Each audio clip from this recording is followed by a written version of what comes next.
Welcome to ABM Esports coverage of the 2025 Winstel 400 pole qualifying. I'm Brandon Cruz.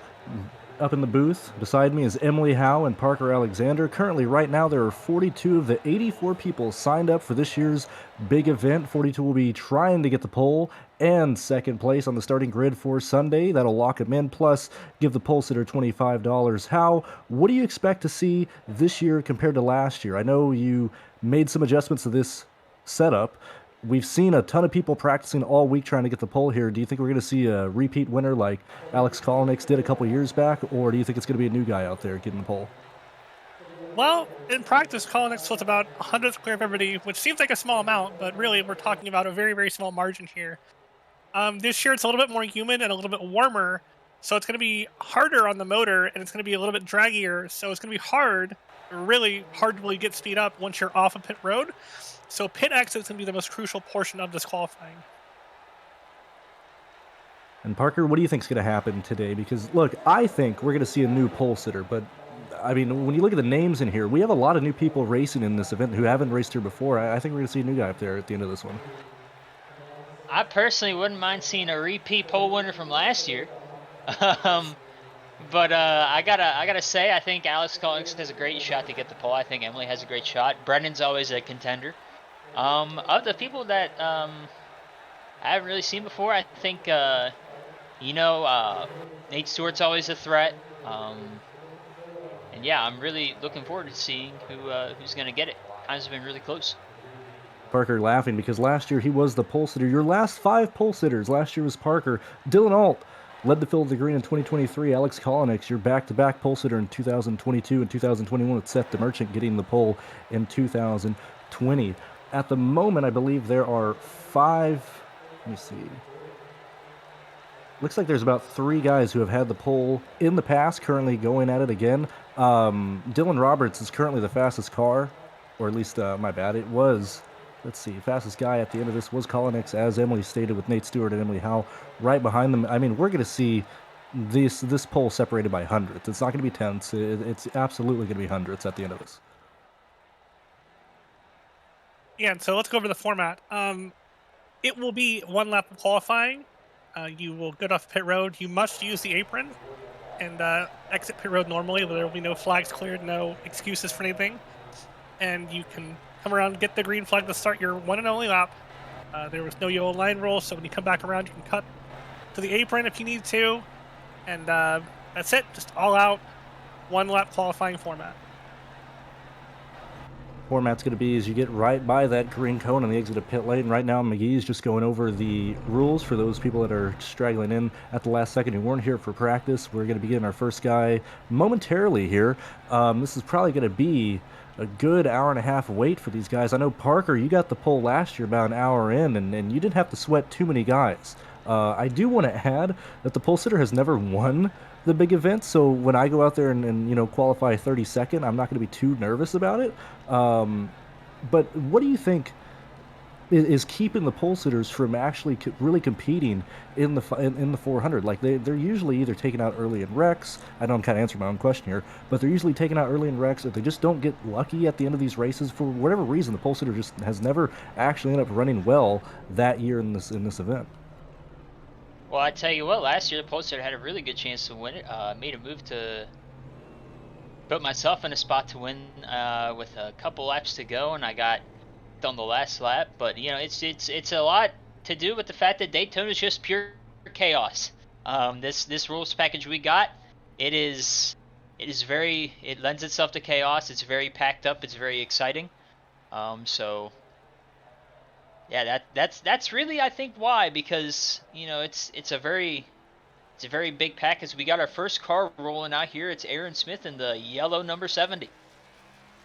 This yellow car, almost a trademark at this point. If you're in any session in the iRacing service and you see a yellow number 70 car, you know it's absolutely Aaron Smith. He was the 7th fastest in practice, so I think this will be a great baseline of where this pole will actually end up being. We get a fast guy early.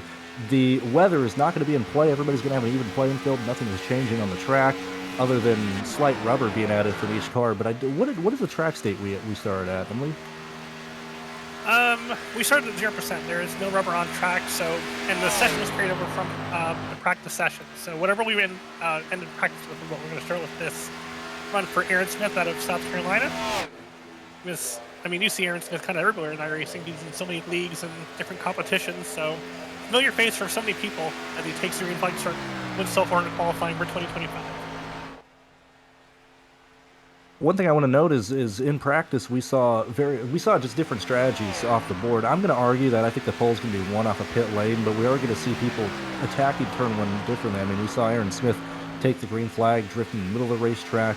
I think it's probably going to be one, hugging the yellow line closer off the start-finish line. But as I said, this will be a great baseline of where we're going to see people, duke it out in this Q run, in this Q session tonight. Yeah, with how smooth this track is, there's just a ton of different lines to realistically take, and a lot of different methodologies and how you kind of think about it. There's a lot of guys who hug the yellow line or let it drift up and how you let it drift up. Last year, I know Parker let it drift pretty high. Aaron sets his lap period. It's going to be a 46.99. That's a pretty dang good lap here. If pole is going to be a 46 definitely now. It was always going to be a 46. It's just going to be really depending on how low we can go. I believe Colin Nix ran a 46, 965 in practice? Yeah, Colin Nix was fast with a 46.965, and then there were a couple 97s, so that 96 to 97 range is good. It's what's going to take for you to win the pole or for you to be top or front row. Yeah, Steve Brown goes through the gears down this apron on turns 1 and 2. That's another thing. I know last year we did see people, kind of, trying to balance the speed versus going over the yellow line. I don't believe we had any black flags leaving the apron last year, but I know some people argue you want to be by the grass, some people argue you want to be by the yellow line. Steve Brown pretty much kept it right in the middle of the apron on his warm-up here. 82 rolling it through 3 and 4. He run a little bit higher than what I feel like he really should. He's running a little bit above those hash marks, but he's rolling pretty good here coming to the line. Yeah, running above those hash marks really there's a grip strip above those white hash marks where you have a little bit less grip up there, and also with the draft model on this car, there is wall arrow at play, and if you run too close to the wall, you will make the car a little bit more draggy. Steve Brown leaving it off the yellow line down this back straightaway, pretty much went up and sat right on this seam with his right side tires. Now, one thing I want to talk about is we're going to be here and we see, most of the people who are going to be competing this weekend in this session, is I want to talk about paint schemes really fast. If you go on the ABM website /Winstel 400, you're going to see all the paint schemes that everybody has selected to run in this year's event. And Steve Brown, I really, really like this black and blue. Let's get to see what he does across the line. He is looking at a 47.075. 800s off of Aaron Smith's time, but it should be a pretty decent time for him. Decent spot. Good run there for Steve Brown. Next up is Andrew Cootie in the number 9. Notre Dame machine, Fighting Irish, of course, making their way to the semifinals of the college football playoffs. Big win for them against Georgia. Yeah, a lot of talk in that game based on that special teams play that they did late in the fourth quarter when they ran their kicking unit off the sideline and brought the offense back on. Cody going to the grass in comparison to Steve Brown and Aaron Smith this time. May possibly get a black flag on that one. I know his right sides were over that blue cone, but it looks like he survived. He's good. Yeah, he survived. He's got no penalties, so. See him rolling off in the 3 and 4. He takes a more traditional line where he kind of puts himself between the hash mark and that seam up there where there's kind of that peak grip and maximizing the radius. Brings it up pretty low off the corner to really arc it down to start his lap. Down here to the trial, the starters have really want to get right down to that yellow line there in the trial. And kind of drift up here. Good job there for Cootie. Yet again, personally, I'm not really concerned about what the Q time ended up doing, but do you think that the fact that we're just doing one lap. I know some people are joining the session, making sure where they have to start, what they have to do, but a lot of people get thrown off by the one lap queue. I know that isn't a norm on the iRacing servers. I mean, certainly not an official, but there's not a lot of leagues that run just a one lap queue anyway. Where Winstel's ran that for years now, not only in this event, but just in the weekly league that we do. Yeah, it takes a lot to really get that, launch off pit road and really get off of pit exit, with as much speed as possible, right? So if you're not really used to that, normally the qualifying meta in the fixed series or, typical 2-lap leagues would be to, run and get a kind of an easy start, keep the tires under you, and slowly get up to speed for your second lap. But with the first lap, you have to be pounding the whole time on pit exit. It's very hard. These cars are very unstable. The pit exit is very bumpy. That apron is very flat. So it's a struggle to get as much speed as you can and then not cross over that blue cone or that yellow line and give yourself a penalty. As Andrew Creedy sets a lap time of 47.001. That'll put him P2 on the board, 100th off of Aaron Smith.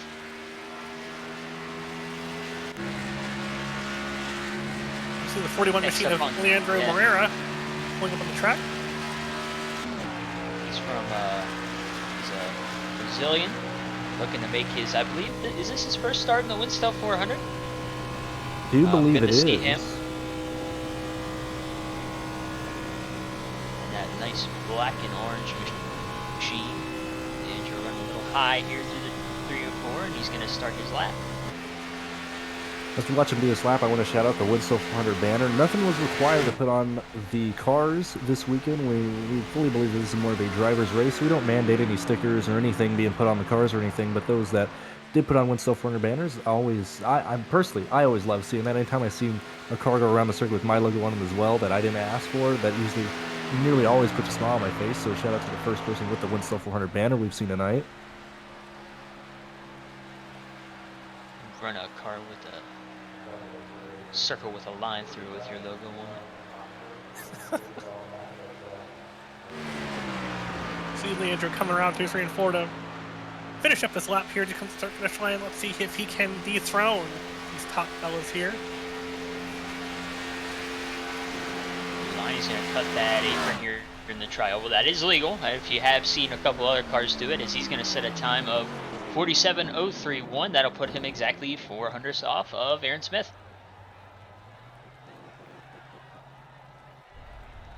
Next on the track will be Riley Marabello. His number 92 Chevrolet. Snowman Studios Motorsports design car rolling out of pit lane this time. Super slow. Absolutely no way aware that it's a one-lap queue. 87 in turns 1 and 2. Ladies and gentlemen, I do not think we have a pole sitter here. Cruz, you laugh, but that I want to let you know how slow I'll be rolling off the old pit lane. You will not be impressed by how hard I put my foot down. I gotta say, I think it's there's no way Riley has a chance here. You never know. I mean, it might be the case for keeping the tires under you and not pushing so hard keeps them better, in better conditioning for your one lap. I mean, you think you're only going about 4 miles on tires, but the way iRacing works, any heat you put into the tires, any pressure you build, slows the car down. So there's an art to not really putting anything in the tires and really keeping them under control and conditioned for a hot one lap. Well, I mean, we're going to see. Look, I joined practice late, but so far everybody I saw was plowing through the apron. This is certainly the first attempt where we saw an easy entry. But man, I am certainly skeptical. Cruz, would you like to tell the the folks at home where you qualified or where you were on the boards for practice? I am a solid. Let's take a gander really fast. I believe it was 34th. Out of 35 times. Not last. As Riley comes on the lines to cut the apron here, he's going to set a time of 46.986 to put himself top of the charts, Cruz. How about that? What a time for Riley Marabello. That'll put him top of the charts, and he is currently on pole for the Winstel 400. I agree with you, Cruz. I don't think that'll be a pole time, but that is a very decent time in the 9s. So fastest we've seen so far. But again, we're expecting a pole time of around the 46.96 or 7. Well, Riley was fourth fastest in practice. So maybe that wasn't as shocking. Gabriel at 120 here. I don't know, man. I don't know. We're going to see. I think it comes from someone who slams it out of the pit lane. Right now, big L for me. Gabriel Mauricio takes the track. Long-time Winstel driver out of Brazil. Many times appearing in the Winstel 400 in his classic Coors Light machine that he runs both in the Winstel 400 and in Winstel competition. And they all start a mono paint scheme. Gabriel, one of the few drivers who's ran the Winstel 400 several years and has never had a top 5 finish. Certainly looking to change that this year. Gabe, long-time member for Winstel, as you said, iconic for that 40 car. Also iconic if you see him in official for his 04 machine that he usually runs. Gabe, of course, has that iconic Dale helmet. Painted by yours truly many years ago. On board with Gabe here down the back straightaway, running pretty high. That's you want to run somewhere kind of in the middle there. So he's running a pretty good lap here, hopefully. Gabe starts his Winstel 400 season after a very good top 3 in points in the Winstel 2004 season, wrapped up in October. Very good, consistent year for Gabe. He's going to set a time. 47.010. That'll put him P4.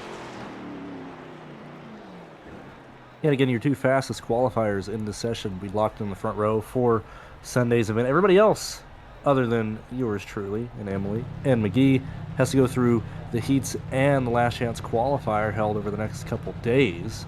So it's really just, you need to be first and second, otherwise you're just sitting here absolutely doing nothing for the weekend. Just hoping you can lock yourself in. Next on the track will be Mark Parkhurst in his number 37 Chevrolet, sponsored by Monster Energy. You've seen Mark many times in AVN competition, not so much in Winstel, but a regular on AVN broadcasts.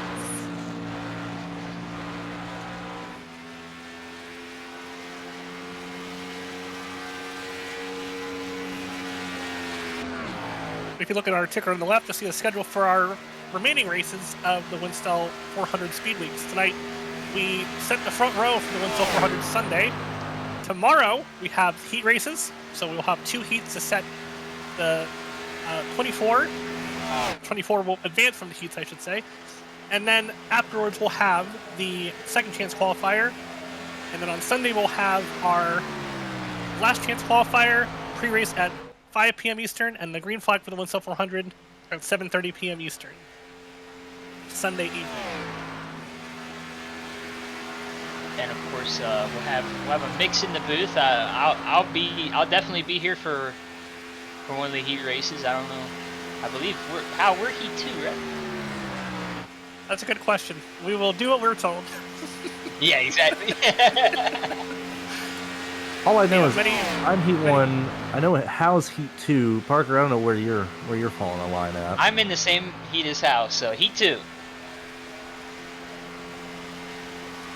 Well, yes, we'll have many friends and faces of Winstel in and out of the booth this weekend, and then our big league broadcasters come in to really show us how it's done on Sunday. Oh, yeah, Rick brings across the line at a 47.077.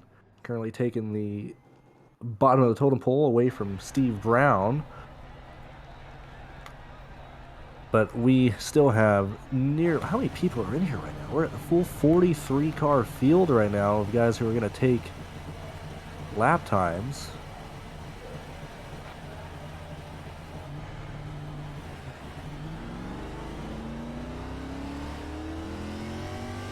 If I don't say anybody's name, I have no clue how to pronounce their name. That's why I just go quiet. So I want to stumble any. That's why I've not said any of the people leaving pit lane, because I don't want to call anybody the wrong name.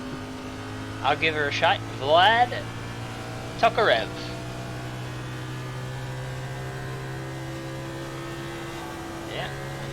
It's you see the club here.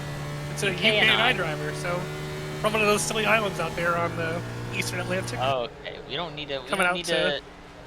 We don't need a dog on the UK on the broadcast. I would just, they are in fact islands. How just They let are me get islands. canceled. I have far less to lose. Like, Oh my. All right.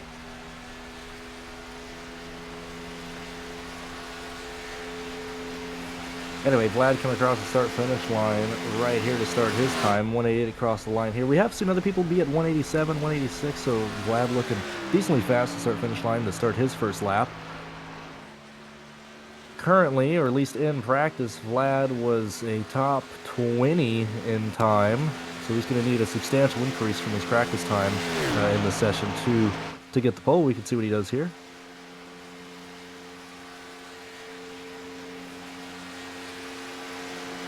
He chooses to stay in the middle of the racetrack on the back straightaway, park it late in the 3, and honestly leaving a little bit of bottom open that you really, you want to be right next to that yellow line, really, really getting everything as close down as possible.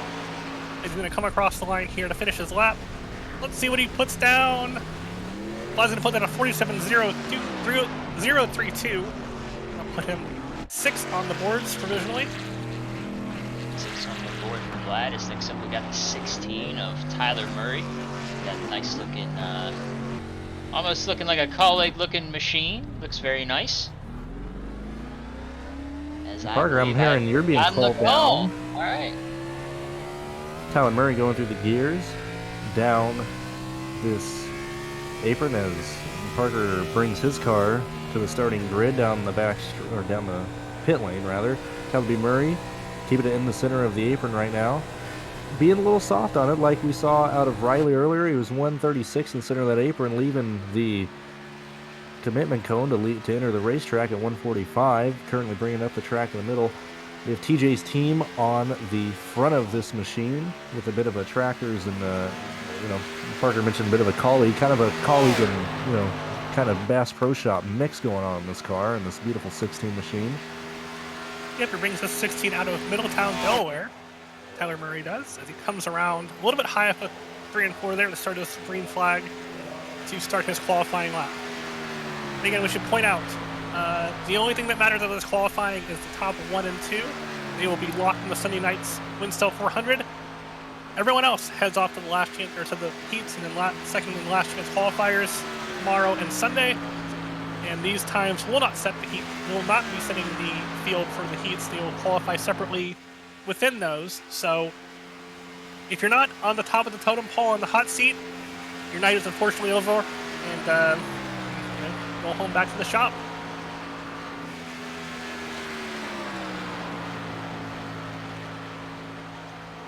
Murray, a regular in Winstel competition and in attempts in the Winstel 400. I believe he's been here the last 3 years. One of the few drivers having a late entry under the apron down the front straightaway. That's going to put Tyler B. Murray currently 9th on the board with a 40.080.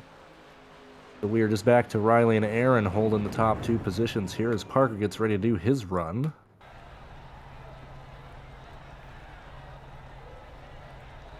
Looking like Parker has completely muted in the booth, so he's just here. He's going to concentrate. Now, he is the defending pole sitter. Last year did it late in the session, so we're going to see what Parker does here in order to try and become the second back-to-back pole sitter in this event. As I see Parker, he's going to roll it off real nice and slow here. Me and him have been doing a bit of a strategy of rolling it off in 3rd gear and just going for it from there to get it real slow and get it timed out perfectly. So let's see what last year's pole sitter can do as he pulls it down towards the grass to get a good exit off of the pit road. He has to stay beneath that yellow line and that cone. He might have. That was very, very close.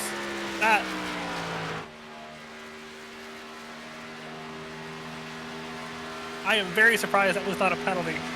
I think I got penalized for less than that in practice several times, but Parker gets a little bit of a rabbit out of the hat.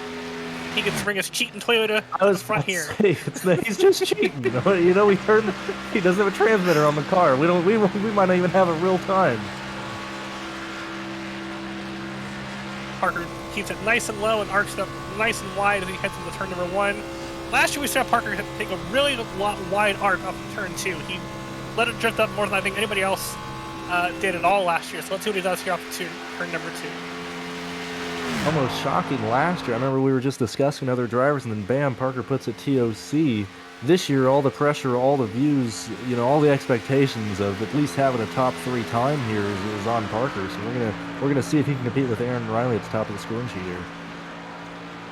Parker also upgraded his equipment over the offseason. He's moved on to a Moza Direct Drive and some Fanatec V3 pedals. So nice and smooth with some brand new equipment for Mr. Parker Alexander.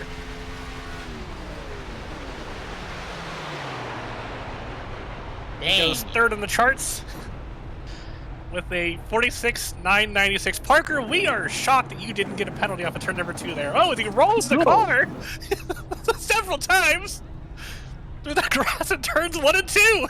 Parker, are you okay, buddy? Talk to us. Help me. Oh, man. I didn't think that was gonna happen. All right. See, Parker. Parker, what happened? I forgot my brake wasn't calibrated. we were just talking about your new equipment. You came to the line. Ironically, you have to mention the Petty Enterprise throttle cable that you had on that thing. I am so sorry that happened. Mo Perry has no idea what to even do here. He just saw somebody die on the inside of turns 1 and 2.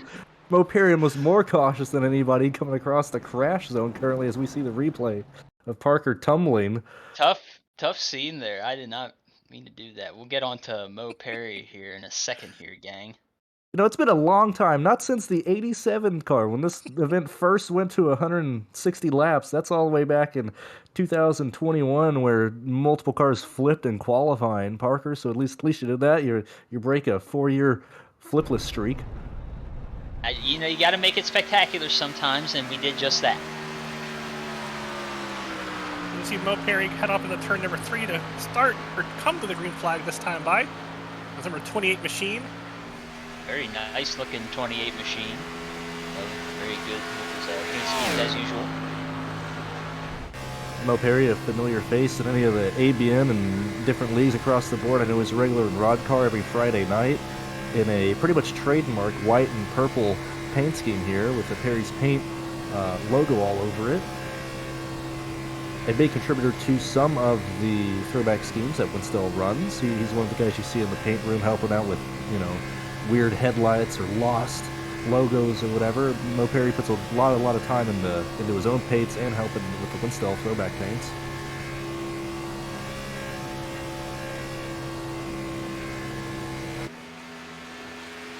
Mo Perry completed his inaugural Winstel season this last season in 2004.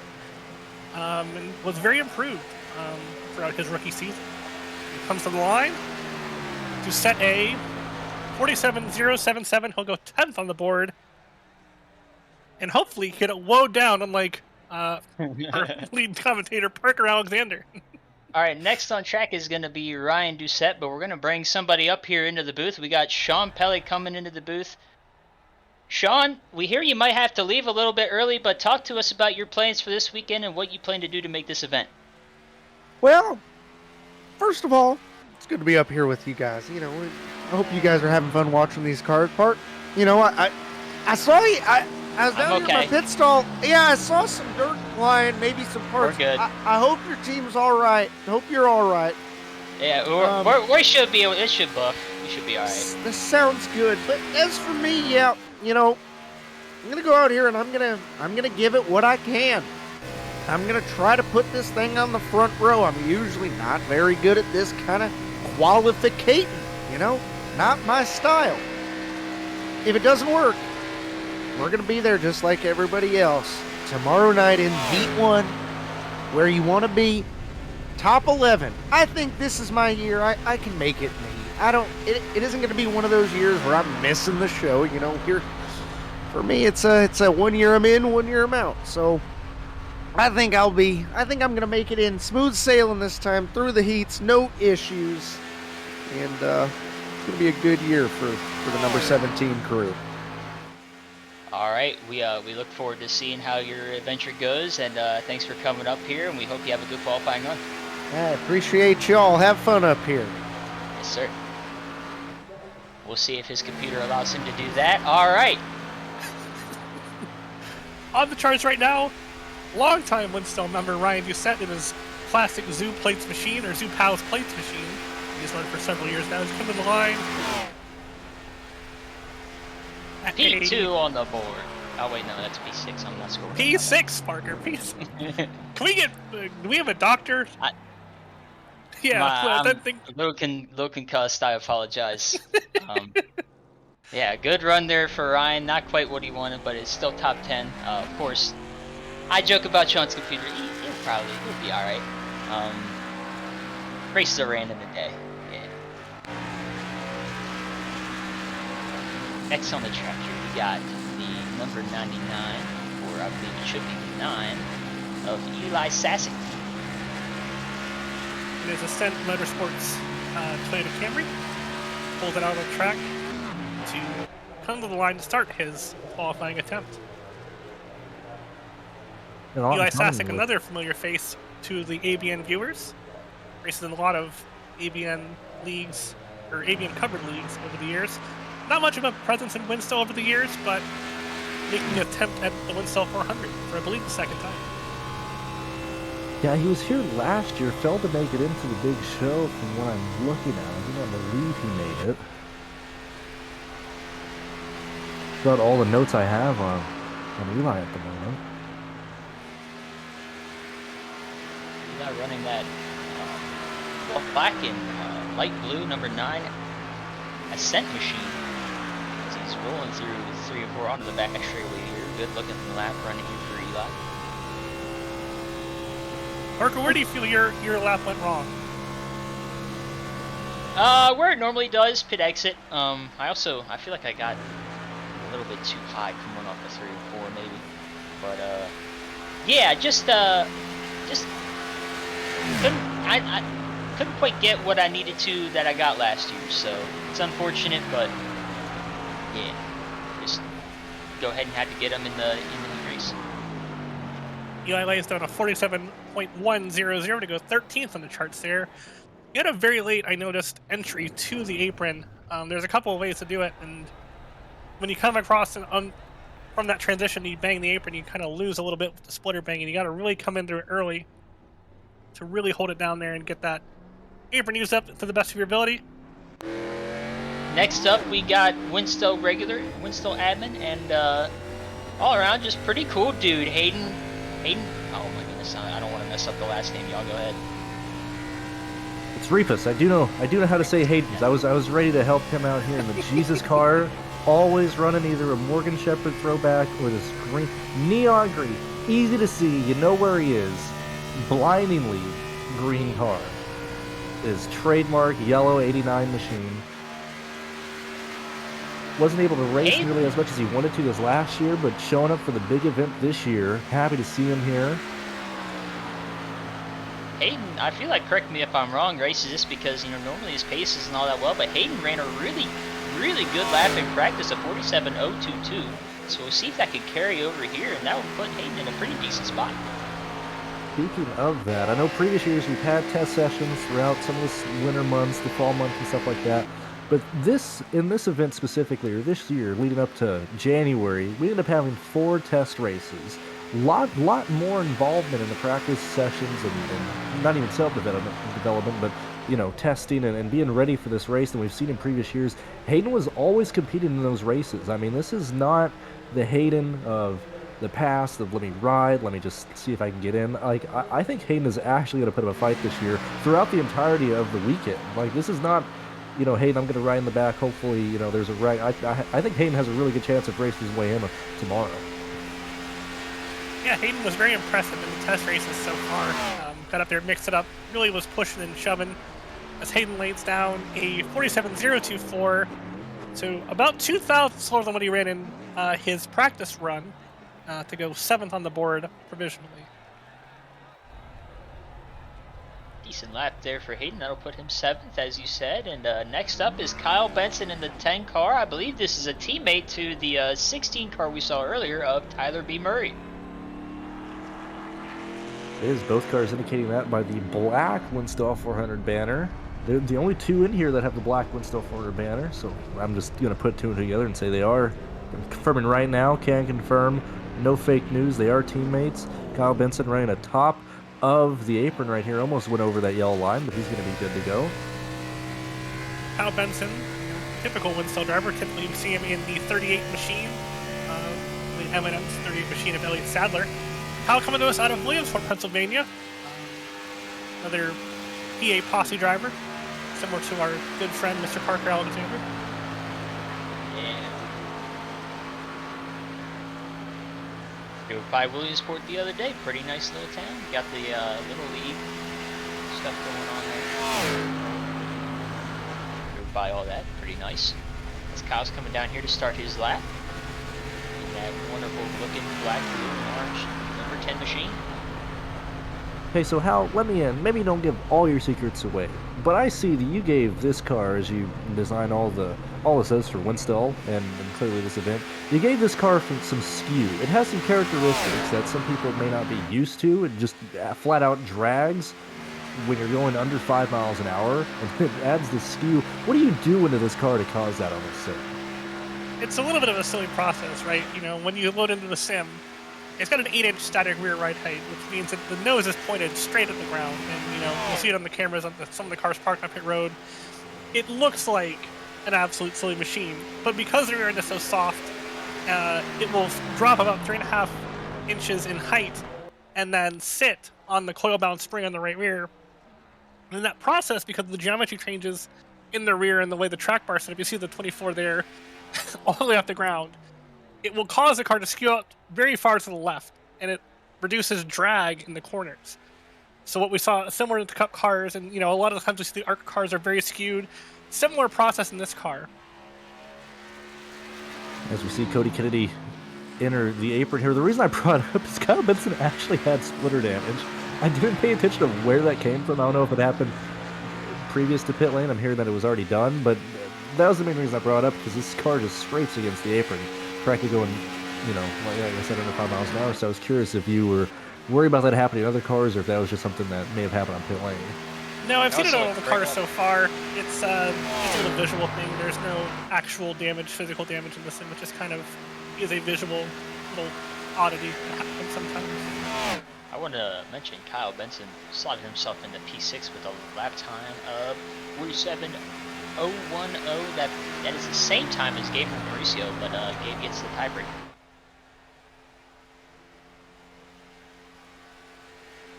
Cody Kennedy coming down here into turn 1. He's a little high up the track there. He might want to get that thing down there towards the double yellow line.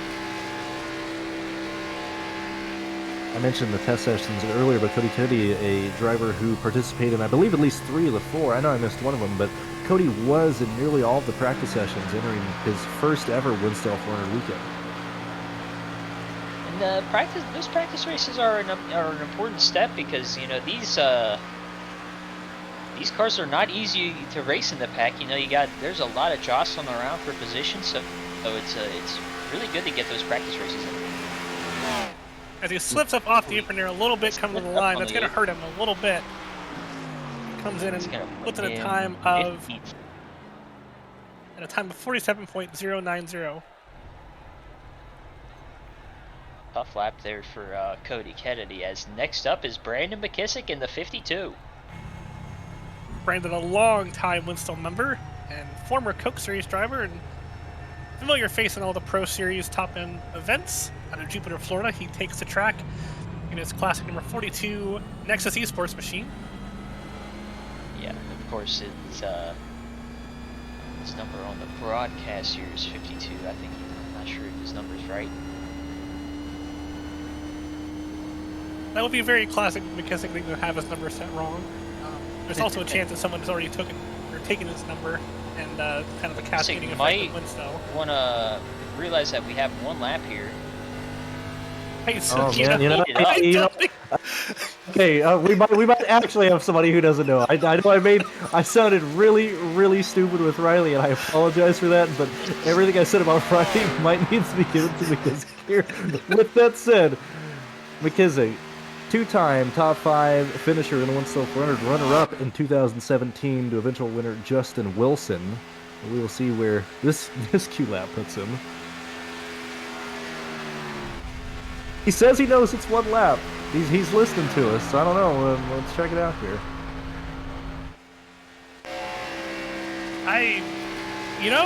He hit the line of decent speed. He hit it at 187. There's a chance. I mean, he's a Coke driver. There's some cheese out there. A reason. So, the reason he's a Coke if we get proven wrong again, Cruz. Maybe. Yeah, I mean, if anybody's gonna do it, it's cheese. gonna be the Coke machinist. Is he running 7 FPS to get rid of all the bumps? Who knows? No, but I will be. There it is. I know it's visual, but there it is again on the front of the Chevy car. I haven't seen it on a Ford yet, but every time they go into 3 and 4, that visual damage does show up. I'm excited for this. Here we go. Unfortunately, McKissick goes second last in the chart to the 47.098. All right. I tell you what. We might need to talk to McKissick here if we can get him in here.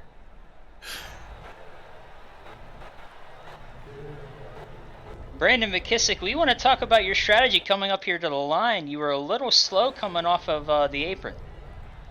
Yeah, I haven't turned the lap yet. That used to be the cheese back when I was like in the series, but that's a different car, so you know, didn't work out as well. That's what happens when you don't practice, you know. Yeah, these things happen. Of course, you'll make it up in the race. Of course, you're a damn good racer. So yeah, want to talk to you about your strategies here for the rest of the weekend and how you plan on making it through to the race. I usually start further up front than this, so this will be different, but I'm gonna have to treat it like I treat plate races usually, and like other. Stay in the fastest lane and just avoid trouble and just make high percentage moves. Like, don't put yourself in spots where you know people are gonna wreck, or you know you're gonna get involved in a wreck, and you'll have a very high chance of surviving the duels and making it past. And I believe you're in luck because you will have a chance to make up for your qualifying efforts tonight, because you will get another chance to qualify tomorrow night for your heat race. So a chance you get to start up front tomorrow night to make your chances even better. Yeah, we get to learn from our mistakes. Exactly. Look forward to seeing you in the race tomorrow, and good luck. Thank you very much. Thank you. See Alex Kolnick's taking the green flag. Alex has been fastest so far in qualifying practice. We're in the 46.965, and he's won the pole twice. This is probably, and I just noticed the 75 on the roof is upside down. I tell you what. .com machine. It's facing the fans. What air track are you going to where the number isn't facing the fans? Okay. This ain't a dirt track, buddy. I'm sorry. I guess that's something that down in Leesburg, Florida, where Alex Kolnick is out of.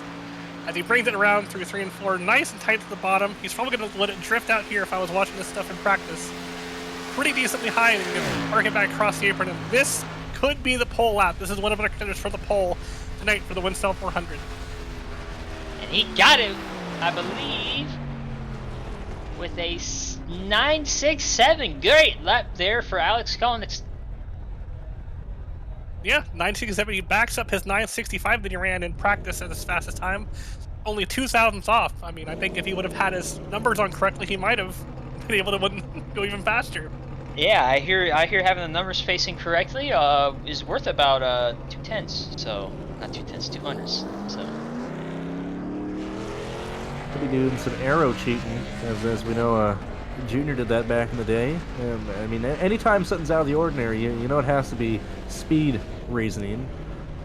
As right now, your current pole sitter, Alex Kolnick's pretty much in a different zip code, really. I mean, this is far faster than anybody we've seen on the track so far. As Corey Steinhauser is your driver currently on the track right now, leaving the pit cone down this back straightaway.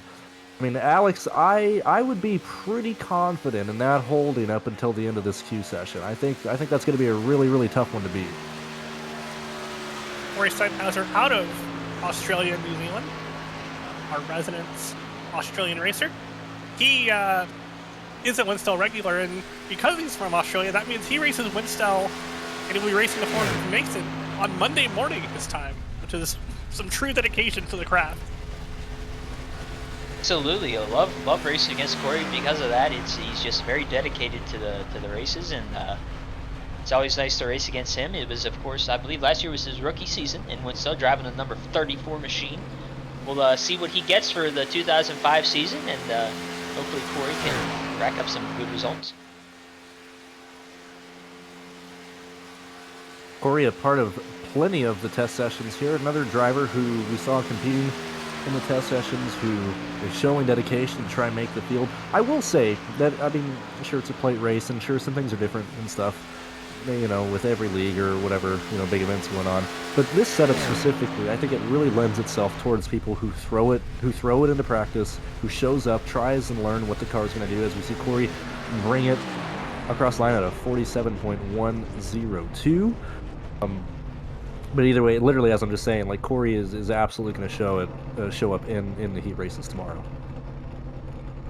Or caught the apron there, a little wonky there in the tri-oval. Might have scrubbed off a little bit of speed for him. As next up, we got the 69 machine of Armand's.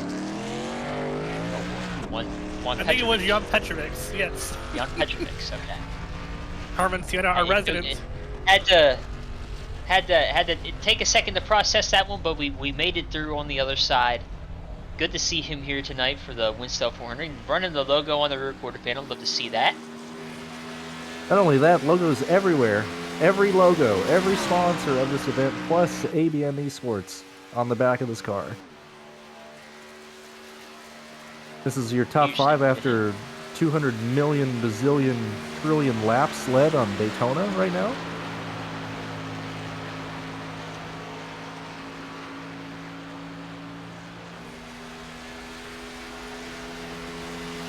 Man, we've ran a lot of races. We've ran a lot of laps here at Daytona, man. I think that's an accurate representation. Armand comes to the green flag to start his lap. To the green. Our only Latvian Winstel member. Or I should say Latvian who is attempting to make the 400. He has not made any Winstel starts in the past few years.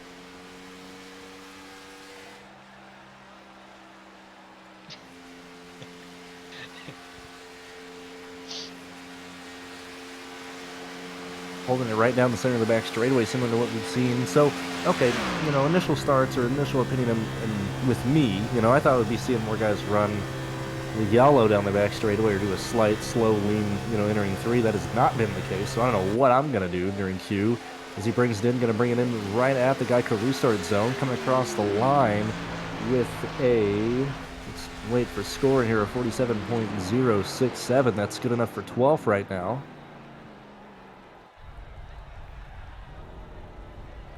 So we got Alex Kolinix in the booth. Hi. Great lap, sir. Thank you. I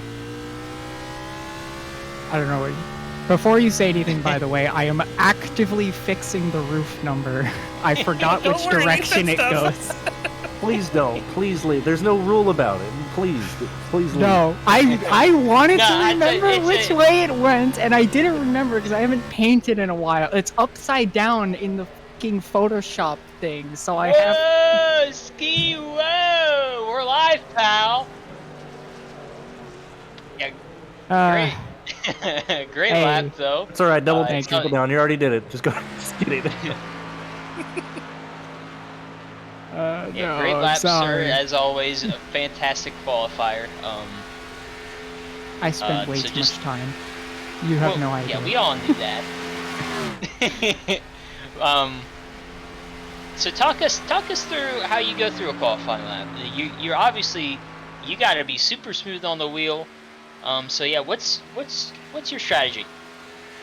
I mean, with pit road, honestly, I think Emily probably has a better explanation than I do of it. I literally just copied what she did. Because I only found out today that we were using the access road. But when it comes to the actual lap, there are little, like, minute details in the track with bumps and stuff that actually make it running a very specific line helps a lot. There's a little bump in turn 1 that if you run too low on entry, you'll hit, and it'll slow you down. If you run too low in the tri-oval, starting the lap, it'll suck you into the yellow line and slow you down. There's a bunch of little tiny things here and there. And if you see all the fast guys, they wash out on the corner exit. You want to try and run out to the middle of the track just because you straighten the wheel as soon as possible. Same thing on entry, you keep it straight as much as possible. So really helps keep up as much speed as possible, because no matter what, you're going to slow down to 188 in the corners regardless. All right, that's a pretty nice look at it. Thank you very much, and fantastic lap. We'll see if that lap holds up, and we'll hopefully might see you here at the end of the session. I hope so. I'm looking forward to it. It's a good lap. That's the best I've run pretty much outside of the 2000s I got in practice. There's one guy I'm really nervous about. I'm nervous about Nate.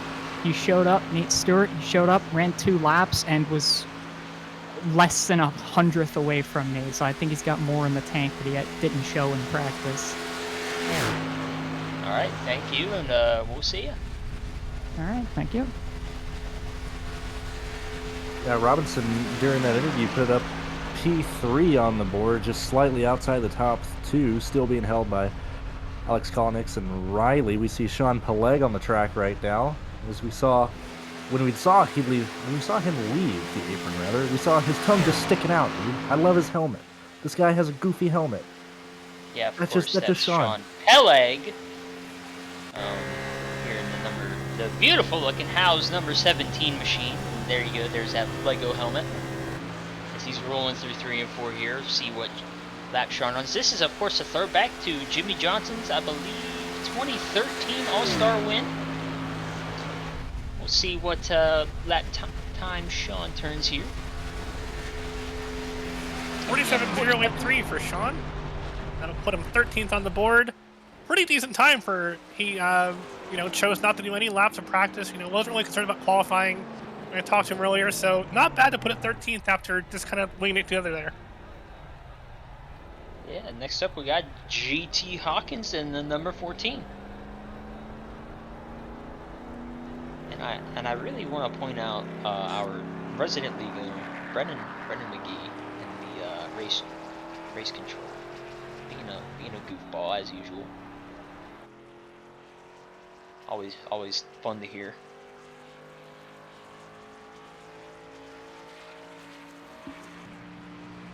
GT ran into some issues, or maybe on my end, rather. I got quality issues right now, but Hawkins jumping all the way to the wall, kind of back down to the back straightaway here, back down the middle. I know I was talking about, Hayden running his green car. Hawkins might actually be the second green car we've actually, super bright neon green that we've actually had run the Winstel 400. It's usually just Hayden by himself. I think that might be brighter than Hayden's. That's pretty close to yellow. That is quite the green. It really pops. As he comes to the start of his lap time. He had a pretty slow pit exit there. Kind of started on McKissick, but just a little bit faster. So maybe he knows the cheese a little bit better in this Major's Garage machine as he comes out of Ohio to bring it to the Speedway here in Daytona. See the line he runs here down the backstretch, washes up about halfway into the groove.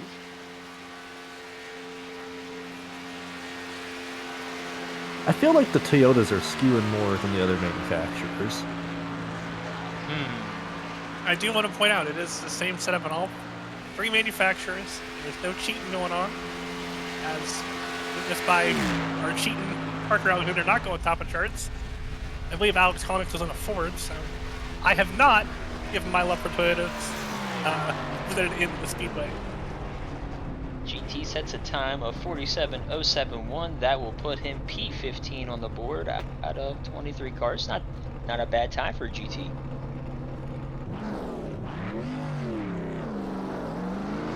Lucas Davila is your driver leaving pit lane right now in this 86 machine.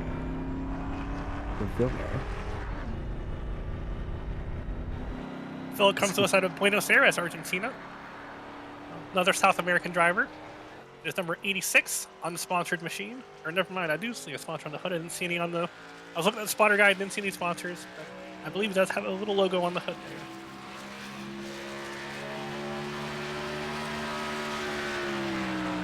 Very nice looking machine, actually. Little asymmetrical action going on the front. And wonderful spec map and colors on this car. Beautiful machine for Mr. DeVilla.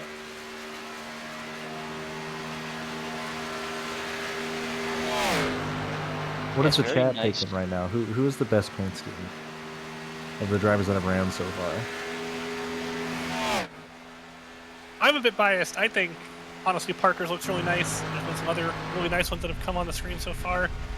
I do really like Kalanick's little masterpiece, just for the silliness factor, but I think so far, this is one of the nicest things we've seen on track so far. Yeah, that is a very nice machine. I love it's really hard to pull off an asymmetrical scheme, but they did a very nice job with it, and yeah, it's a pretty nice one.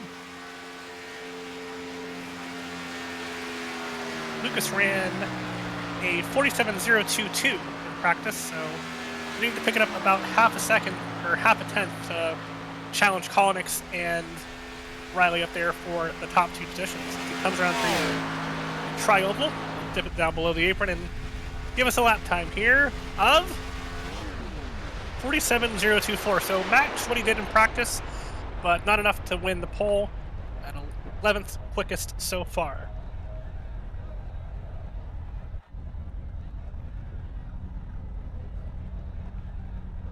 All right, next up we got Tom Willett here in the number 53 Panasonic machine, Ford Mustang. Gets rolling. As next up is gonna be the number 94 Brendan McGee. As Tom hits the track here, he will be the 25th driver of the 43 in the session, so we are over halfway there. Kalanick's has held strong through the first half of qualifying. Several big-name drivers still to put up a lap time, but right now, if I was Alex, I'd be pretty happy right now. Yeah, it'll be tough to knock Alex off that at least top row. I mean, I know he was worried about Nate possibly being able to knock him off. But I really don't see a way where we lose Alex from the top 2. I think we are looking for possibly a third pole for him, or at least front row starting. You see Tom winding up off a turn number 4 to start his lap here. He is Panasonic really getting machine. that thing wound up. He had that thing about 5 inches from the wall in the center of 3 and 4. We'll see if that can generate a bigger run for him coming out of the corner. It's tricky doing that because this car, with its aero model, does have wall aero, meaning that when you get up close to that wall, that bubble of air will be a little bit more draggy. So that's one of the reasons we don't see cars all the way up against the fence. The fast guys have been kind of middle of the track, getting rolling out. And you think, why would you use all the racetrack? Well, because there is air against that wall that can't slow you down. So let's see if Tom can make it work for him. We see what lap time Tom can turn here. He ran a 47.049 in practice, so we'll need to gain, again, a little bit to get up to the top. 0.52, about 3 thousandths off what he did in practice. That'll put Tom P15.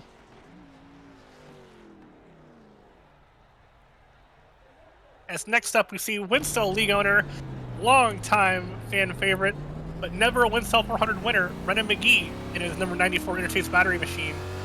Brendan McGee has been the steward of Winstel for, gosh, what is it now? 13 years of Winstel 400 competition, and then several more with Winstel proper. In his prior entered 3 days of FTR, and all those other little things that he's done. Long-time sim racer, long-time league owner, and beloved Canadian out of nowhere, Scotia. Hits the track to start his warm-up. Brendan's practice time matched his car number, a 46.994. So we'll see what lap time Brendan can turn here. Yeah, I mean, what hasn't been said Interstate about batteries machine. I was gonna say, what hasn't been said about Brendan McGee? I mean, every year we go through and say that really this event wouldn't be here without McGee. Winstel wouldn't be here without McGee. The blood, sweat, and tears and time that McGee puts into organizing all this, and still, what I would argue one of the most successful drivers in all of the races that we've had. If you look at where he's running, nearly always a top 5 contender. He does have 2 top 5s in this event. The last one coming in 2013 when he finished 5th, or 2023 when he finished 5th. But just for whatever reason, luck has not been on his side. Last year, in contention with you guys, working with the Winstel gang, speed on pit lane at the last green flag pit stop. For whatever reason, McGee just hasn't been able to win this event, even though it's basically his event. He just hasn't been there at the end. Yeah, Brennan, I remember 5 years ago, he was barrel rolling about 13 times down the back straightaway as he's coming to the line. He's going to turn a time of 47.004. I bet Brennan, he's probably going to be a little disappointed with that lap. It's about 100th off what he ran in practice, but it's going to put him P7. You know, he is laughing. He is one of the 3 locked-in drivers. So he's still going to be in the event as long as he doesn't take somebody out tomorrow. But, you know, he wants that pole.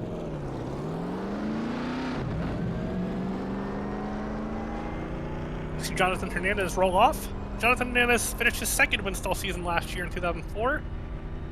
Get his feet in the rim and really put it together and had a solid season in that one car as he takes the track in his number 88 machine here. And there's another slow approach here on the apron. Now we'll get on the loud pedal.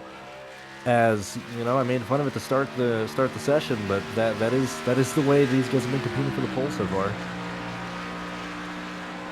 Yeah, Jonathan has not run a lap yet in this practice, so this is his first kind of exploration runoff of pit road. So probably, I mean, usually that is a disadvantage. You know, it really is a game of thousands, and I know me, Kolnix, and a couple others were really chasing them lap times in practice from about a 46.99 to down to the 6s there. So we'll see how he goes here as we ride inside the helmet of that machine as he comes across to start his lap now.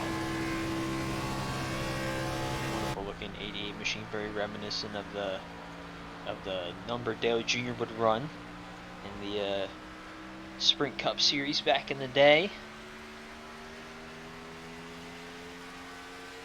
Jonathan, another driver who spent a lot of time in the practice races during the December and November months. A driver who actually ended up being a really, really good pusher throughout all the sessions. Jonathan's a really good on the plate tracks, I've found. He's a very aggressive driver. Another driver out of Houston, Texas, sharing the same city as our own Brendan Cruz mountain bikes. Proud Texans represent. And he brings the stand analyzer machine across the line and a 47.030 to go 13th on the board for his first lap on track. That's a pretty good time for your first attempt on the track. Great lap. So we got Winstel admin and Winstel regular been here the whole dang time. Phil Snipes. Phil Snipes rolls out there in this Tennessee Volunteers Toyota. Phil are, as you could probably guess it, a Tennessee native up near Bristol area. I'm surprised he ran that paint scheme after the absolute whooping his balls got, but he's still representing. He's a proud volunteer, Parker. He can't shake his faith.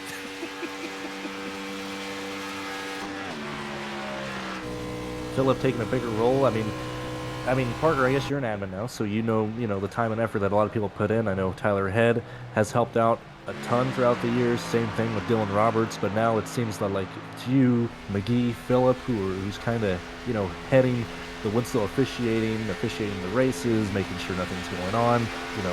That's like wildly inappropriate or whatever in these races. Like Philip is certainly a guy that I think of at this point who's helping Winstel be what it is today. Absolutely, Phil is a great asset to the Winstel team, and looking forward to seeing what lap time he can turn here as he's rolling through 1 and 2, keeping it nice and tight to that yellow line and letting it drift up off here the back straightaway.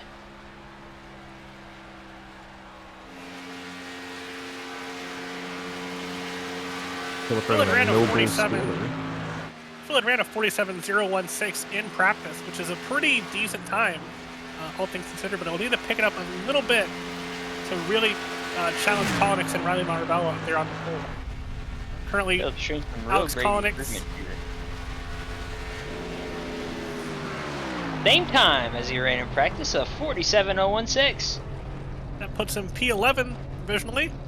I want to remind you that Alex Connick's currently on pole at a 46.967, followed by Riley Maribel at a 46.986. So if you want to compete with those two, you got to be at least at a 48.986 or better. Absolutely. Next up is the 96. If you know about ABN, you know about this person. And Carmen, she's on the track now. She's this is her first Winstel 400 start, I believe. In that wonderful looking Burger King machine, reminiscent of David Ruderman 07 machine.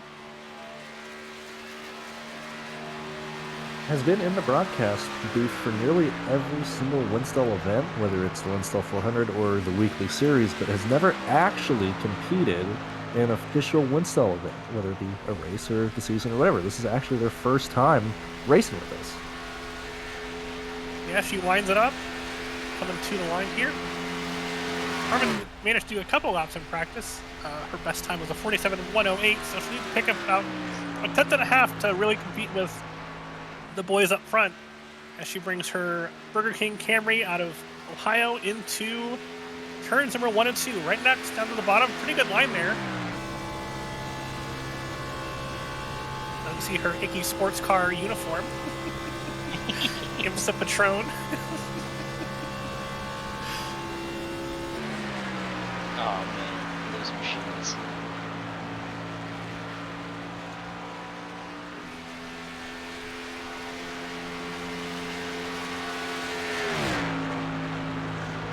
Let's see if she can Carmen walk her way coming into for the line here. the 400-mile event.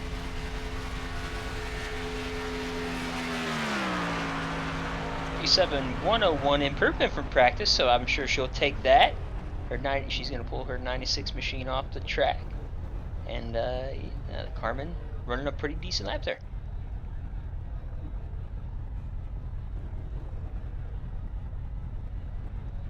Caleb Carter, the next driver that'll be leaving pit lane here. Waiting for scoring, waiting for the engine to crank over. And there they are. They are off and going. Look at this paint scheme. This is a beauty. That is a very nice machine. There's number 41 Camaro out there.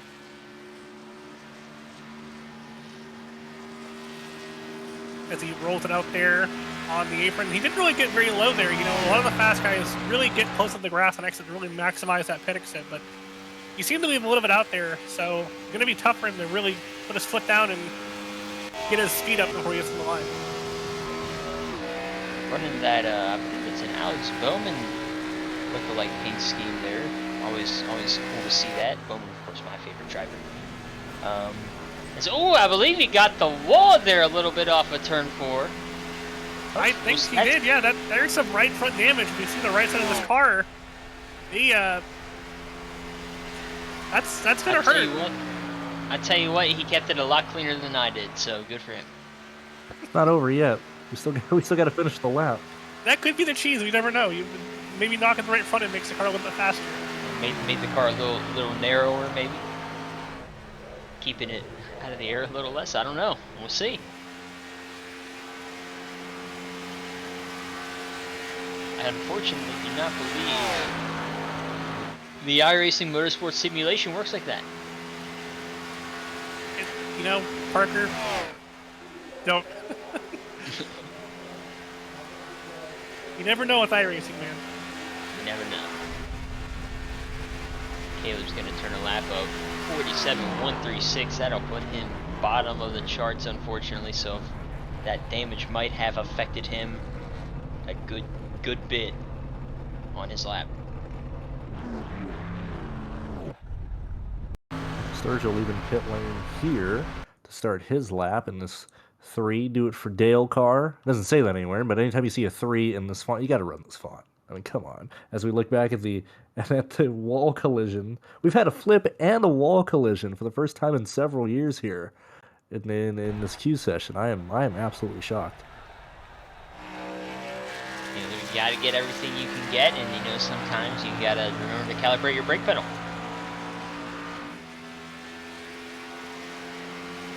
We're gonna run off the apron here. So we are going to bring in the driver of the number 51, Nicholas Doucette, also the driver of number 24 in the Winstel Cup Series. Nicholas, unfortunately, I don't believe you made the practice session, but yeah, you should be able to run your heat race, and you, of course, have a good shot at making. You're always good at these plate races.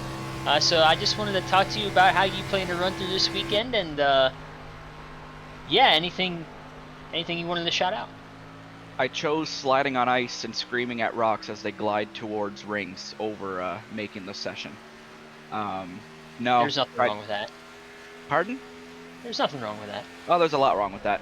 I had the chance to have the game canceled, and I was like, nope, we're going to play. And now my knees flared up, everything hurts, and I didn't have a chance at pole. So I have no one to blame but myself. But I will say I was rather enjoying the conversation down in the chat that y'all took me away from. They were talking about ice cream, and they were talking about all the different flavors. Ice cream? Yeah, they were talking about ice cream and mint and watermelon sherbet, something like that. Sean was saying that was his favorite, and we were talking about drumsticks and fudge pops. Sean had never had a fudge pop, so we Sean's never. him on All right. No, but looking forward to this weekend. Kind of bummed, that I didn't make qualifying, but that only the chances of making front row are so slim anyways with how tight this field is. So probably wasn't gonna do it, but you never know unless you're there. So I'll never know. But nope, this weekend probably just gonna. I don't know. My strategies kind of changed from every year. I mean, ultimately my plan is usually to stay up front, but haven't really been paying attention to what all the rules are and whatnot. I highly doubt we have any fast repairs during the heats, which if that's the case, then it might change my mind. But my strat's usually to have fun in whatever I do and race and be up front. So that'll probably be my plan tomorrow in the heats, try to stay up front and try to avoid any of the last chance events, and hopefully we can make it into the show and have a good day on Sunday. Well, you love to hear it, and we look forward to seeing you racing tomorrow night, and we'll let you go back to talking about ice cream. Yeah, I gotta tell them what my favorite is now. What is it? Alrighty, you gotta go tell enjoy. us first. Oh yeah, well, before you leave, go ahead and let us know. It's if y'all saw how round I am, there's probably a lot of flavors that you would say that I like, but I would say probably my favorite's mint chocolate chip. That's probably. Yeah, that's a solid answer. I love me a good scoop of mint chocolate chip. All right, and yeah, we'll thank you for joining us, and we'll see you tomorrow. Sounds good. See you later. Enjoy. To see Nate Stewart on track, he was the Alex Koenig's pick for his, I guess the one he was most afraid of. He was second quick in practice, as he brings his action photography Toyota Camry across the line here. Let's see what he does.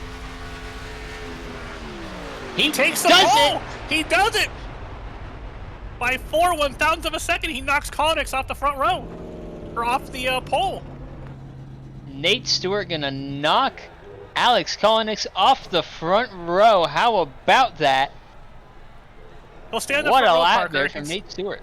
He's still in second, but he knocks Riley apologies, Marabella off the front row, and Koenig's off the pole. So Koenig's will not... Knocks him off the pole. Koenig's will not win his third Winstel 400 pole.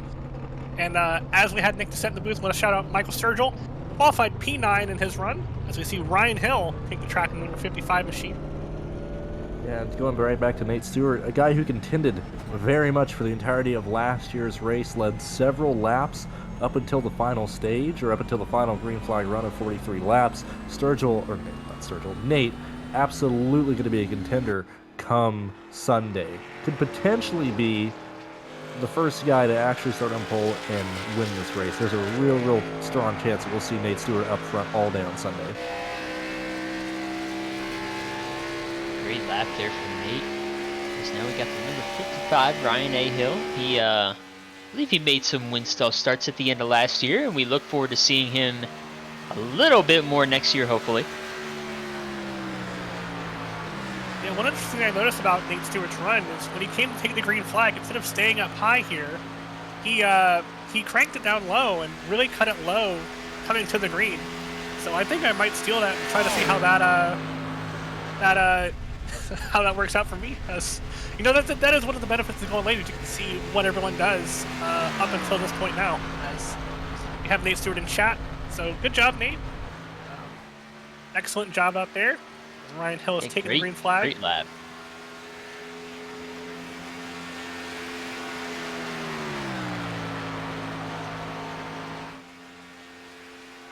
Real shout out to not only all the people in the qualifying session right now, but all of the Winstel 400 signups. Yet again, this is a race that has absolutely no entry fee.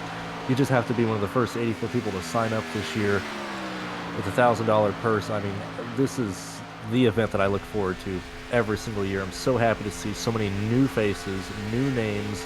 Like I said, not only in this qualifying session, but signing up. As Ryan Hill coming across the line, gonna put this machine right at 21st fastest when it's all said and done here. Wide to a stop, and he's gonna nose it into the tire barriers. I'm not the only one that wrecked it. Woohoo!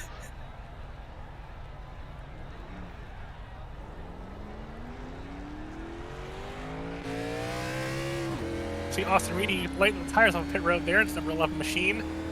It used to honestly be kind of the meta of qualifying was to really light it up and get your rears spun up. There's no rules against spinning your tires. There's no anti-burnout policy. There's no qualifying scrutiny. So, but that's kind of gone away in recent years.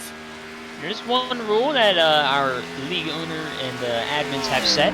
You cannot cut the grass or go into the grass at any point during your qualifying run. That is just to kind of prevent any kind of tire advantages. Of course, I wonder why that came to be. This game is a little goofy. I wonder who might have spurred on that rule. I think who knows, you know. The identity will remain a mystery for all time. Absolutely. Austin There you see Reedy out some of Townsend, track back to Delaware. race facts. Love to see those defending race and pole winners. 84 total entries this year. Great to see this event continue to grow. Yeah, not only continue to grow, but like sold out. Signups are full within like 2 weeks. Fastest ever we've had. Like, I mean, we've been booked up. We've had a wait list since early December for this race. Always great to see Austin coming out here to complete his lap.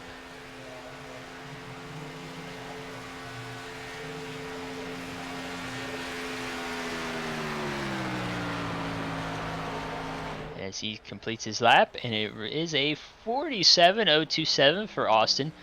Great lap for him. Puts him P16. As Austin finishes his lap and Craig starts his, we are trying to bring up the current pole sitter for this event, Nate Stewart. If we can get him up here, and here we are. Nate, last year you led several laps in this event. I mean, you're currently the pole sitter right now. One, explain how you put that lap down, because that was flying. Two, how confident do you feel about it? And three, what do you think about this whole weekend as a whole for you and what you're expecting? Well, one, crap, what was the question again? How'd you do it? I mean, like I just told them in the lobby or whatever, I figured out all the hard stuff last year and just kind of carried it over to this year, because last year I qualified third in single car qualifying, and then just carried it over. It's about keeping the tires as cool as possible, not scrubbing them on the apron, come to the blue line, and then, you know, just holding the smoothest possible wheel you physically can. And then I'm pretty confident about the lap for sure. I think if someone is going to top it, it's probably going to be Emily whenever she goes. So, but I think, not to sound egotistical, but I would like to think I'm locked in unless two people go faster than me. So we'll see what happens with that. And, you know, as a whole, the weekend is looking pretty fun. I really enjoy this race. It's one of a kind because still using the Gen 6 and all that. So, fun little appetizer as off season's coming to an end. And yeah, I'm really looking forward to it. I finished second here in 2022, I think it was. Last year, I think I still finished top 10. So maybe this year will be the year I finally win it. Who knows? Yeah, so close in 2023 actually when Sean Butler won. I mean, I think you're going to be up front all day on Sunday if you're able to hold on to this pole, which I think you got a really, really good chance of at least starting first and second here. So I got nothing but luck to wish you this weekend. Yeah, I appreciate it. Let's hope so. And yeah, it's going to be a really fun appetizer. Like I said, like off season's coming to an end, and then should hopefully there's a lot of viewers on the broadcast and the stream and stuff, and yeah, really looking forward to it. And then we'll see what happens afterwards. I'm hoping to be talking to y'all at the end of the race on Sunday, and maybe even after qualifying wraps up tonight. Well, thank you very much, Nate. That is your current pole sitter as we enter the last 5 or 6 cars.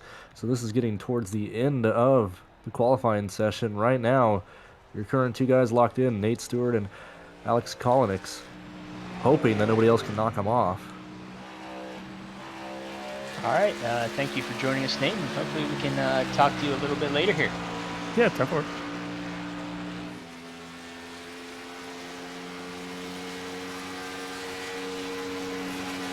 Next up on the track is Nicholas Pressey. Had a little bit of trouble getting lined up here, but we're off and rolling now in that wonderful speed racer-ish machine, that number 4. A teammate to the 5 car who's not in session. I don't remember who's piloting the 5 car later this weekend, but certainly not alone. Certainly has his teammate entering this weekend as Emily Howe is being requested to be at the start of pit lane, so she'll be going out next after Nicholas here. Looking forward to seeing Howe's runners Nick Pressey on the track right now. Keeping it nice and tight to the bottom line here in 1 and 2, rolling it up nice and on here to the back straightaway, so we'll see if he can set a pretty decent lap time here.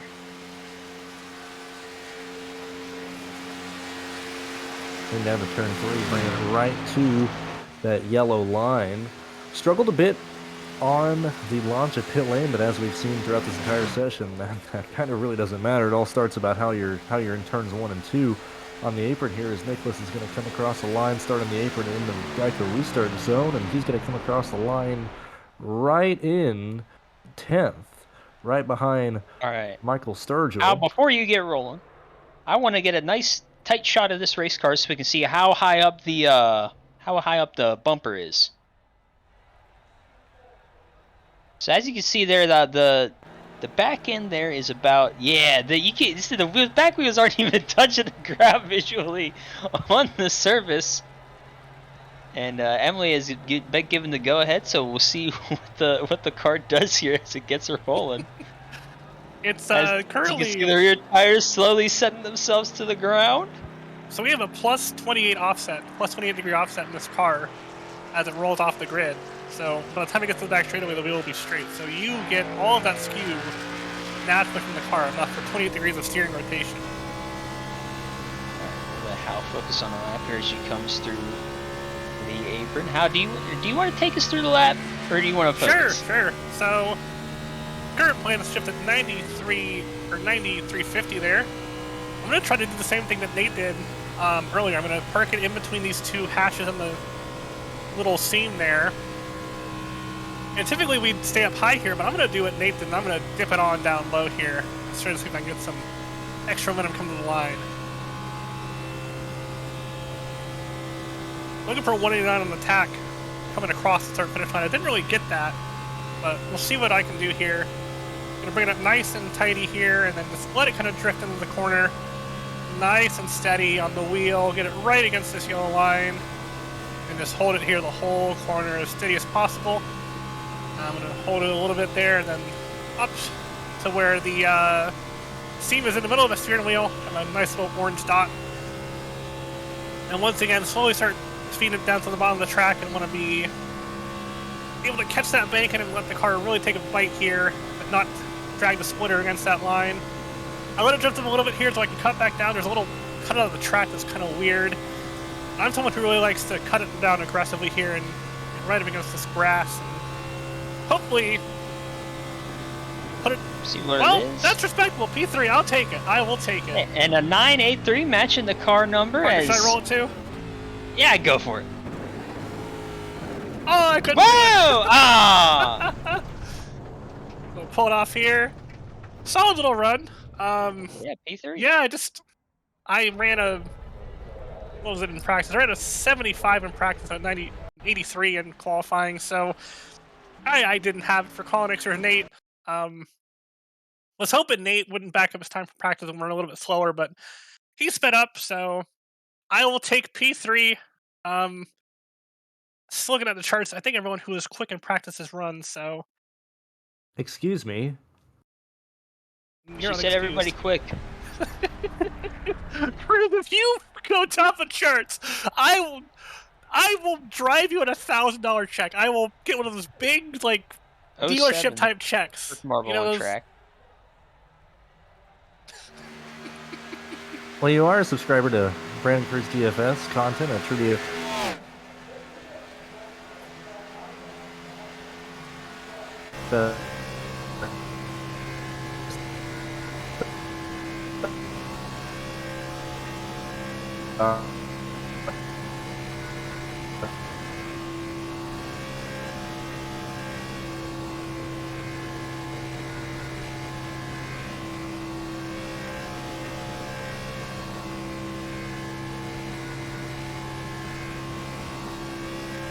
Right in the middle of this scene down the back straightaway. Kirk, a driver we saw in several test sessions this offseason, a guy who is showing he was able to be pushed, showing that he can hold a line, showing that he can shove very well. I think Kirk's going to be contending in both these heats and the main event. I think he straight up makes it on Sunday. Yeah, we'll see as he comes to the line here. We've got some technical difficulties there for a couple of us for a second, but we're back. As it's a 47.020. Decent little lap there for Kirk, as is going to put a P16 out of the 37 cars ran so far. Next long-time Winstel member, Jeffrey McClintock, rolling off the pit road in his number 70 Toyota. The track bar machine. And by Mr. Parker Alexander beside us. Parker's painted a good number of cars for this event. He's painted his own and several others. Very good at theming these Winstel machines to be a little bit silly, but also very nice looking. Yeah, it's got a couple funny little logos there. I'm sure you can read that hood logo. I'm not going to repeat it, but of course, you know, on the sides we got track bar. Are you helping me? That famous Dale Jr. quote from back in the day. As looks like I forgot to replace the banner on this thing. Oopsie. As Jeff's coming here to start his one and only time lap.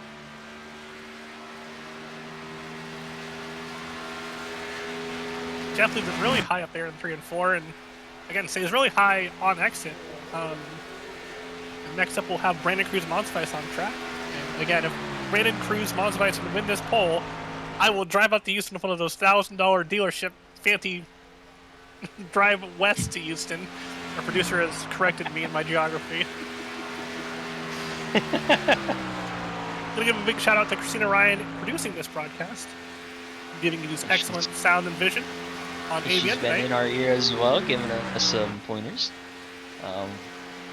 As Jeffrey's rolling down the back straightaway here, always it's nice to see Jeffrey back here in iRacing. Of course, he took a little bit of a hiatus, but he's back and he's ready to do some more racing, and it's wonderful to see him. Letting that thing swing off the 3 and 4. We'll see what he does here in the trial. He cuts that thing down onto the apron, and he's gonna run a 0.55. Not bad for not running a lap in practice. And Jeff will pull it off. He'll be P25 out of 39. And next up will be our one and only Brandon Cruz Monsivice. I'm waiting to get the go-ahead. My apologies for corpsing. And you see Cruz, he's rolling off. Cruz, what's your Hey guys, strategy get here? ready What to do do you- it! Look, the goal is to not be last, okay? I think I got a good chance of not being last this year. I'm gonna slow poke it around here. Might want to get going, buddy. I'll be alright. Weren't you the one complaining about going slow, Cruz? Oh yeah, Yeah, and then hold it up went a minute. TOC. And then it went TOC. You changed your mind? I changed my mind.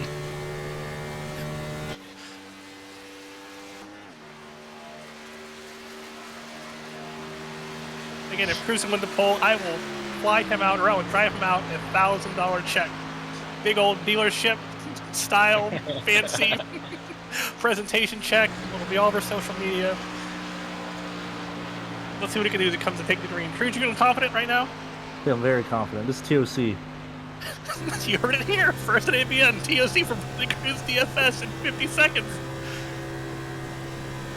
Jokers better move over. I'm gonna be in the hot seat next.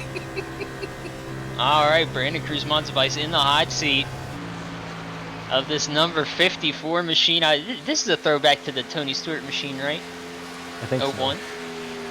Very nice. Cruz, I'm there's pretty sure. big news. You get rich tonight.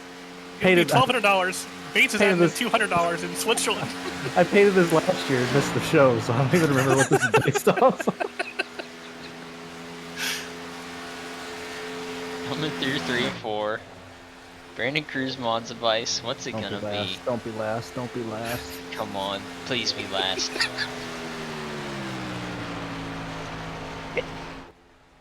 Oh my goodness, it's decent. Hell yeah. Good job, buddy. Top half of the field for Brandon P24. Cruz DFS. Not quite. Well, Not quite top half. you're right. I can't do math. It's a struggle up here in the booth tonight. All Next up right. will be our beloved Canadian. And I Dylan believe Roberts. Brennan said this is our final qualifier of the evening. On board here with Dylan. Slow rolling in that number 31 Team Dale Theus machine. Now, I know Politics was worried about Nate Stewart. However, Dylan Roberts didn't run a time in practice, and he is usually very quick on these qualifyings. And, you know, he's got to watch everybody go. There's no nerves, there's no pressure, so let's see what Dylan can do here as he launches on the track. Dylan, I gotta tell you, he doesn't give himself enough credit. He is fast as hell. He is a damn good racer. And I look forward to seeing what he can do here this weekend and later on this year in the Winstel Cup Series. Yeah, Dylan, a long-time Winstel member. Finished top 5 this season, was in contention for a championship. Contention for many wins. Second, didn't he? Was it second? I couldn't remember if it was second or third, but yeah. He was definitely up there, and he just a hell of a racer as he's coming to the line here to start his lap. In that Team Dale Theus red or black, red, and gray machine. Beautiful, beautiful paint scheme that you painted, Parker. You know, I'm the most proud of this one probably in the race besides maybe mine. But yeah, wonderful to see these guys repping my stuff. I love to see it. Glad they run it. No matter what happens, Nate Stewart will start first or second. It just depends on if Alex is going to survive Dylan's run here. Also seeing in chat that Sean has pointed out that he has beat Brandon McKissick, so That Mr. is Pellig is very proud of that accomplishment. Oh, I did too.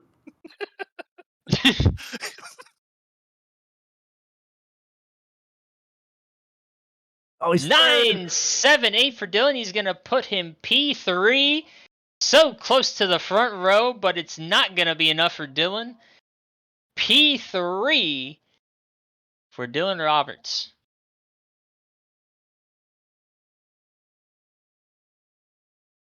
What a showing. What a close front row here.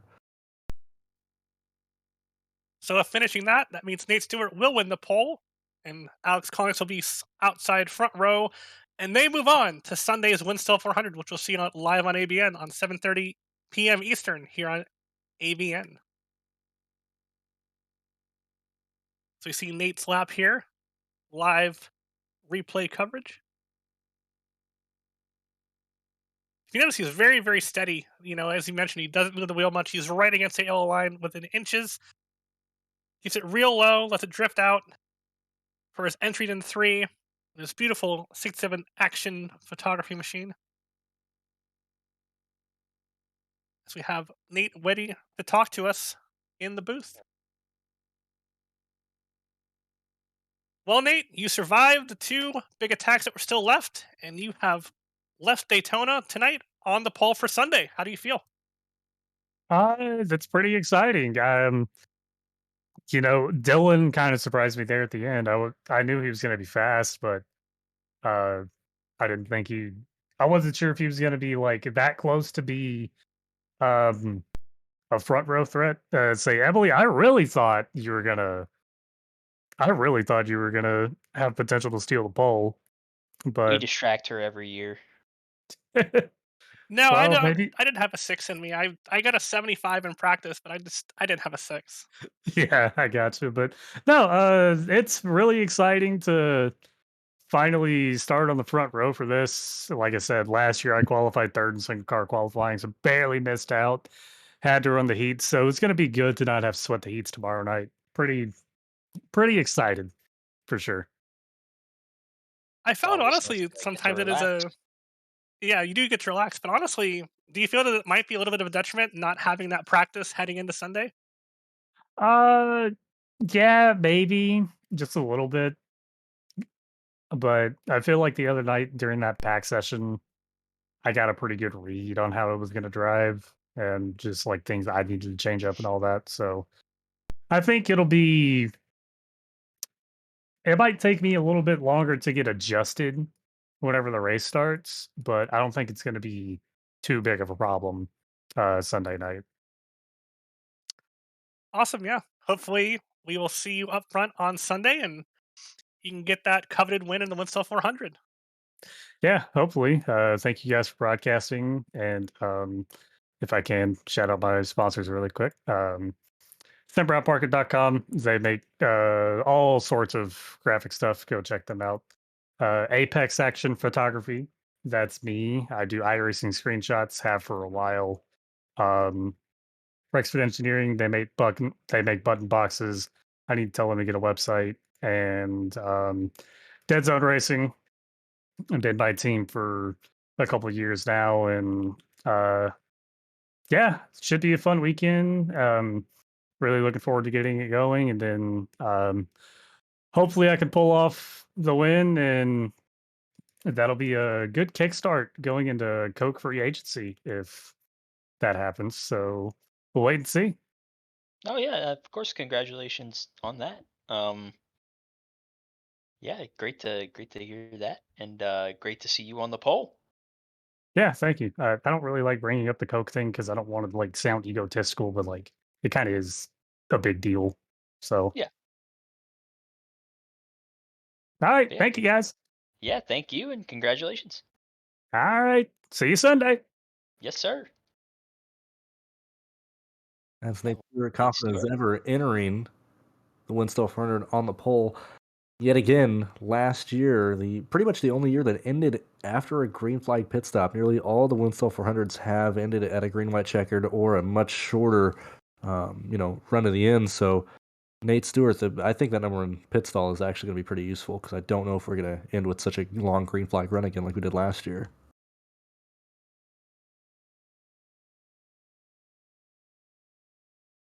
Let's look at the Great. results here. Nate Stewart, again, he won, and Alex Konex will be on his outside starting Sunday. Reminder that anybody below them, these times are irrelevant. These will not set the heats tomorrow. We will all requalify for our heats tomorrow and for the second chance qualifier afterwards. And while we look at this, we're going to bring in league owner Brennan McGee and get his thoughts on the evening.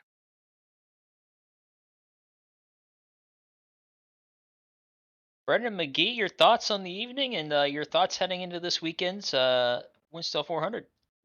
That was a fun night, and big congratulations to Nate Stewart on getting the pole, and Alex Kalonix. I believe this is his third or fourth time now starting on the front row. Someone can correct me if I'm wrong. So he he says he put in over 100 tries to qualify before the session even went up tonight, but he practiced without the pit exit, so he had a bit of a challenge there in uh, qualifying practice that he had to overcome. But both of them ended up with great times. So, and both of them always seem to run at the 400 every year and have a great time. And honestly, this event is great every single year. It just seems to get bigger and bigger. This year we had 86 entries into the race, and they filled up within a 9-10 day period. So it was great to see. And again, huge thank you to ABN and everybody that helps put this together as well, especially Cruz and Emily here for each putting in their own money. You each put in $500 every year for the last, I want to say, 5-6 years now. Does that sound right? To give us $1,000 purse. So wasn't for you guys, this race certainly wouldn't be as big as it is today. And it's truly hard to believe as we go into the 13th annual Winstel 400, or formerly known as the I Got Balls 250, back in the day when we first started this event. And it's just gotten bigger and bigger and bigger every year.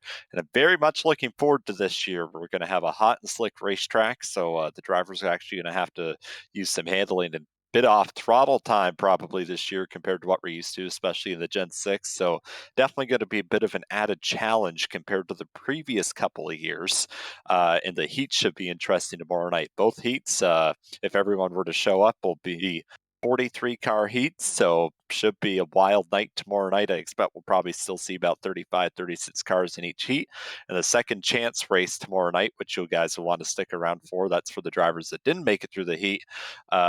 That will have everybody that didn't make it, so we can easily see a 45, 50 car field for that one. So we're in for an absolutely wild night of racing tomorrow night, and I can't wait for the 400 on Sunday. It's going to be such a great show, and just huge thank you to everybody that helps put this on every year. And thank you to you, Brennan. It's always a great time, and yeah, just a wonderful, wonderful evening. I am a little disappointed though. The looks like the NASCAR officials put my spoiler back up to a 70-degree angle. I had it knocked down there to about 65 degrees there before qualifying, but looks like they caught me, so I had to Oh yeah, I top was spoiler watching. back Don't up. worry. Yeah, You weren't yeah, getting away with anything. it slowed me right down. I was not happy. I'll I tell put it you up to what, I felt 72, by it. the way. I slowed Brennan, you do down. we, Brennan, do we have any comments on the 63 card, the end of that run? I hear the driver has been fired from that car, so Dang looks it! like he's a free agent going into the 400 this weekend. Dang it! Now, Brett, with this being your 13th try, you've been in every single Winstel 400. What is it going to take? Is 13 your lucky number? Is this so you finally bring it home? I don't know. 13 can be lucky or very unlucky. So I'm either going to be probably upside down by lap 30, or maybe I'll take home the checkered flag. I've gotten close a few times. Last year, I would have been close if I didn't screw myself on the pit entry. So I always seem to be in the running. Just sometimes it doesn't always go my way. And I think, Emily, you and I very vividly remember the 2020 race. I think you and I had a huge run coming off turn 2 to go down the back straightaway there. And then the big one happened underneath of us. Justin Noblock had turned sideways and came back up into us. And I went for a 25-car roll. So that was definitely a ender to that event. So I'm really hoping I can pull it off this year. Be excellent if I did. But if I don't, at least I hope I can be there at the end, because this race is always a heck of a lot of fun to race. And like I said, this year with tires wearing out and all that, it should be an even bigger challenge than what it has been in the past. You're really going to have to think about your moves a lot more. But with the tires falling off, it seems like you can maneuver on your own a little bit more too, without always needing help 24/7. I agree. We're in for a fantastic Winstel 400 Sunday night. It's going to be fantastic racing tomorrow night in the heats. I mean, it's going to be full 43 car fields throughout the entire weekend. So, get our first big taste of the big pack with the new weather tomorrow night. And then Sunday night, we have the big show, the Winstel 400 at 7:30 p.m. Eastern. Join us again tomorrow night for Winstel Heats, beginning at 7 p.m. Eastern. And then afterwards, we will have the second chance qualifier to set the majority of the field. And Sunday afternoon, we will have our last chance qualifier to transfer the final few cars into the Winstel 400, capped off by the Winstel 400 itself, the main event at 7:30 p.m. Sunday Eastern. And All of this on ABN.